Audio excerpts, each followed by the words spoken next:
Hey guys, welcome back to my channel, and I hope you guys are doing well and safe wherever you are. Now, today's episode is more about a learning lesson that we came across while buying a used product from OfferUp, and it could be any marketplace, but just the thing that we have experienced was from OfferUp, and there's no issue with OfferUp. It's just like pretty much a legitimate platform. It's up to individual. If you're buying something from anyone unknown, then you need to do all your research before heading out and buying something, and that's how we kind of ended up getting into this scam unknowingly. But anyways, we have reported it to OfferUp, and probably they might have taken some action. I didn't go check back again on it, but that's totally a different story. It could be from any of the social platforms where you kind of buy and sell. It could be Facebook, Craigslist, or anything such as like OfferUp as well. So without wasting any further time, let's actually head dive into this video and talk a little bit about the things that we came across while buying it unknowingly, that we didn't do a lot of research. So let's begin our episode.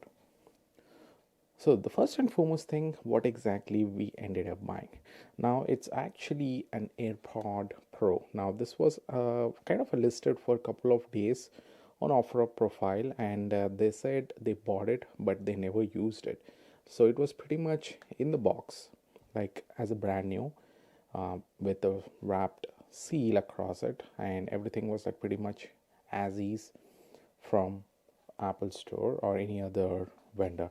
Now we didn't even realize that he was actually bluffing us, and he was even showing us an Amazon profile page, like just like a screenshot, which didn't even had an app on his phone. So it's just like a screenshot, faked screenshot that he was showing us, and we kind of didn't catch that. For some reason we were in a hurry to just close the transaction, so we were just like, okay, let's go ahead and buy it without thinking, and we ended up being scammed, or we ended up getting scammed.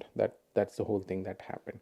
Now, what did we learn out of this experience? The first and foremost thing is packaging.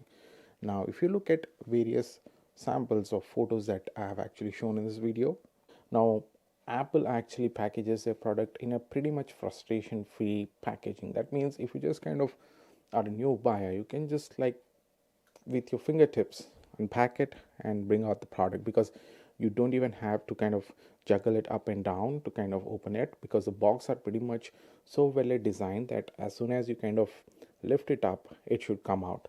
Now the thing that we have experienced was totally off. Now let me bring the box in front of you so that you can actually see what I'm talking about.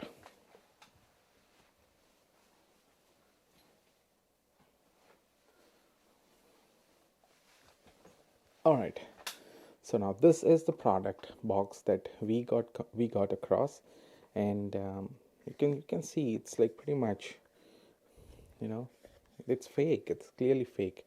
It doesn't come out. Even if I just pull it down, it never comes out. It's like pretty much rough packaging. The stickers across this are like pretty much kind of labeled one. It's not like a printed one. It's like pretty much labeled across it. And even this particular backside, this kind of labels, these are all like sticked. These are not like genuinely printed. It's not on the box or cardboard. It's just pretty much a kind of print and pasted stickers that they have done. Now the thing that I'm actually talking about is when you get an Apple product like something like this, the AirPod Air Pro or AirPod Pro, the packaging would be pretty much just like a peel that you kind of unwrap it, and as soon as you hold this top portion, the bottom and the top would just kind of get separated and you can see the product. And this is something that we didn't see in this. Now that's the first catch. So whenever you're buying an Apple product, someone is claiming that it's unused, then first check if the packaging is frustration free. So there's no heat guns or anything that Apple actually uses. So it's pretty much centralized machinery kind of thing. So it's pretty much well packed, and you will be kind of facing a frustration free package as soon as you open it. But here it was totally off, and my friend was even asking that, hey Naveen, do you think it's genuine or not? But since I'm completely off Apple products, I never realized that someone would be cheating me. So that's the first thing that you should also remember, is the frustration free package. Always remember that the frustration free package exists, and if it is not, and something artificially is wrapped up on it, then it's totally a fake product. Now, the second thing that you should always remember is do some due diligence before going over there.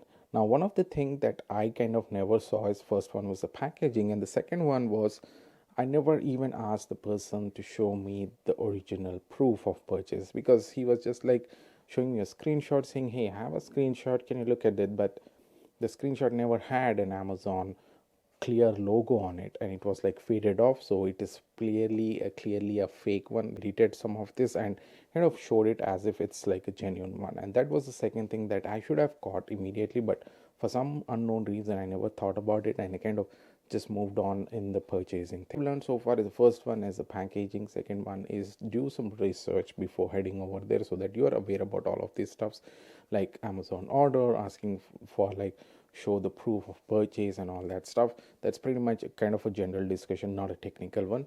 The third thing that you should always remember is carry something which you can actually test. Now, unfortunately, me and my friend both are an Android users, so we never thought about testing it there and seeing all the functionalities. Now, even if we are on an Android phone, we cannot get the full functionality of an AirPod Pro, because these AirPod Pros are basically capable to kind of get into that noise cancelling mode and all that stuff only if you're connected to an Apple device. And unfortunately, an Android, it never showed us any option of tweaking it, so it's just like pretty much a regular Bluetooth device that we were testing, and that was not a good result.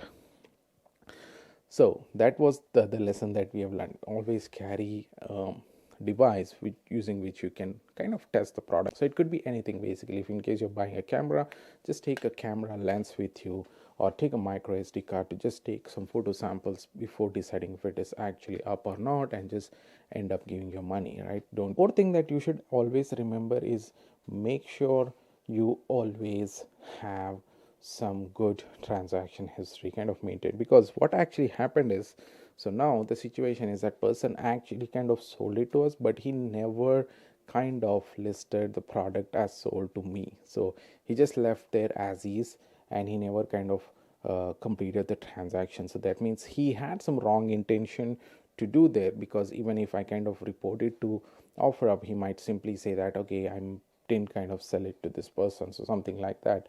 So it could be something in that situation. So it's up to them, of course. It's something that we cannot enforce on someone, but that's a clear indication that the person is not in a good mindset, or he's kind of trying to cheat us basically, and making fool out of us. So that's a little term that I would say. So those were a couple of things that I've actually learned after buying a used product, or I would say it was a not used, it's actually a brand new one. So, but that's how I got cheated, and I would say that I literally got fooled around this transaction, but that's how we were like literally fooled around. So if in case you're looking for something like a used one, or even if they listed it as if it's like a genuine unopened package, make sure you carry some basic things around with you so that you can test and confirmly say yes or no. Make sure you meet the person in like a parking space or a lot where you can actually see many people moving around and not like isolated, and always kind of make sure you do a lot of intensive research before actually saying yes or no to a transaction. So that was a quick learning lesson that we came across after buying a used Apple product, or not a used, a new, brand new unused product from marketplace, and we ended up getting cheated. So with that, I would just like to go ahead and end this video. Hope this information was kind of helpful for you. If in case you have anyone who's kind of into a similar situation, let me know in the comments below, and we can definitely talk about it. And that's it for now. I'll catch up with you guys later. Bye bye.